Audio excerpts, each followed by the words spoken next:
When it comes to fighting COVID-19, how does an Indian communist-run state match up against the United States? Pretty well, actually. India's first case of coronavirus was reported in Kerala, and the state moved quickly to flatten the curve. We're going to look at how Kerala's communist-led government rose to the challenge, and whether the US and the rest of India can learn from it. First, let's take a look at Kerala. It's a coastal state in southwest India, with a population similar to that of New York, Georgia, and Alabama combined. Kerala's GDP per capita is below $2,000. That is far less than $62,886, which is the US's GDP per capita. And yet, as the US reached 100,000 COVID-related deaths by the end of May, Kerala had 7. How is that even possible? There is a sense of unity. There's a sense of preparedness. There's a sense of, hey, we have done this before, we can do it again. Meet Dr. Aju Matthew. He's a doctor in Kochi in Kerala. Kerala's success kind of comes down to two things: its strategy and its political infrastructure, which we'll get into in a bit. This is Kerala's teacher-turned-health minister, KK Shailaja, aka the Corona Slayer. Shailaja heard about a dangerous new virus spreading in China in January.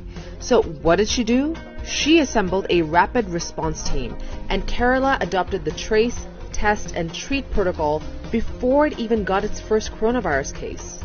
Then, on January 27, Kerala confirmed its first case from a student flying in from Wuhan. The state mobilized an army of testers, as seen here on government-issued footage. A test produced results within 48 hours. And Kerala's strong community leaders allowed extensive tracing. By April 11th, 401 tests per million had been taken. Kerala uses a socialist model of governance. The decision-making trickles down to the lowest level of the population, from the village up. This is Dr. Shahid Jamil. He is one of the leading virologists in India. So Kerala did very well in just reducing the stigma very early on and let communities take care of people within the community. Essentially let the public health care system involve communities, which is now we are learning very, very important. There's also been careful and creative messaging, like this ad. While in the US, this was happening. This great country of ours, we have 240 cases. Most of those people are going to be fine. The government of Kerala launched the Break the Chain campaign. Dancing police officers and robots informed citizens of hand hygiene. The administration's messaging that you should ensure physical distancing, but the social cohesiveness should be intact. We have framed exceptional campaigns. Even compared to the rest of India, Kerala was several steps ahead. The state eased into lockdown weeks before the rest of India followed suit in mid-March. And when Indian Prime Minister Narendra Modi did announce a strict lockdown, he did so with just 4 hours' notice. This forced hundreds of thousands of migrant workers to walk hundreds of miles back to their homes, facing hunger and death during the lockdown. Now, compare that to Kerala, where workers were given shelter and food, and later sent back home in trains. I think there are a couple of other factors that needs to be brought into play, and that is the incredible spirit of volunteerism. At the same time, Kerala had a public distribution system. It meant people were given ration cards for free food kits. Oh, and Kerala also set up hotlines where people could call in if quarantine was impacting their mental health. There are updates given regularly, and the emphasis is on providing a safety net. I strongly believe that lockdown without safety net is torture. The important thing to note is that Kerala's effective response to COVID-19 didn't come out of nowhere. It's got a lot to do with its political system.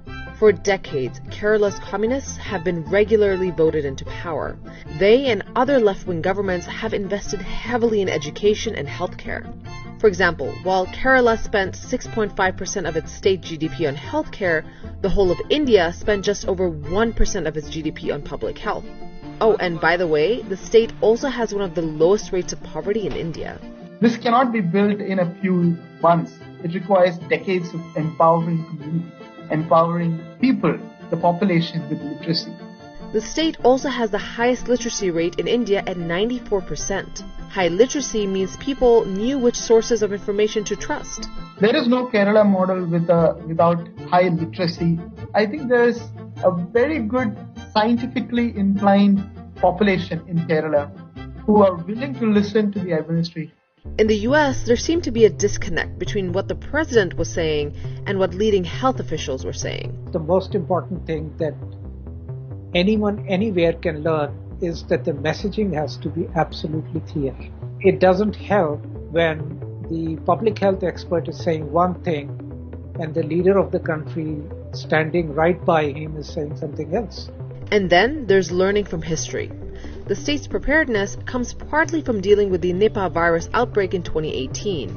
But remember, Kerala is technically a communist-led state that still struggles economically. Can we have an amazing public health infrastructure, a well-empowered, decentralized politics, government, administration, and a flourishing economy that requires complete freedom from licenses?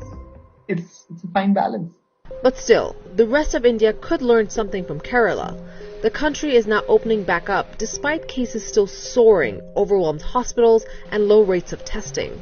While President Trump suggested injecting disinfectants, cow urine as a treatment was widely circulated among Hindu groups in India.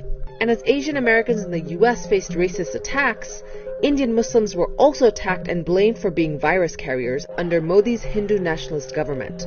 After asking my name, they said, "You're a Muslim, you've destroyed the country, you've spread coronavirus," and then started beating me with sticks. So, if the US can't replicate Kerala's political system, the question is, what's the lesson America can gain from a place like Kerala? I think leadership. A leadership that knows how to follow good science.